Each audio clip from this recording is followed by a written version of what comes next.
Dumadami ang tambay sa Maynila, dumadami na din ang tumataba dahil wala kayong exercise. Paano ba naman? Ibinenta ni Isko ang basketball court nyo. Ang Sases Basketball Court ay isang simbolo ng komunidad. Dito nabuo ang mga batang nangangarap na maging atleta. Pero anong ginawa? Ibinenta sa ibang bansa.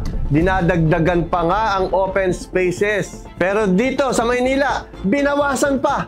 Iilan na lang ang libreng palaruan. Pero imbis na pagandahin at ipreserba, ibinenta pa sa mga private companies. Kaya nawawalan ng libangan ang mga taga Maynila. Imbes na naglalaro sila ng basketball, ayun, nagiinuman, puro cellphone, 2 joints na lang ang libangan. Alam nyo, maraming kabataan ang nangangarap na maging professional na atleta dito sa Maynila. Pero dahil sa pagbenta nyo ng basketball court na ito, tinanggalan nyo sila ng pangarap.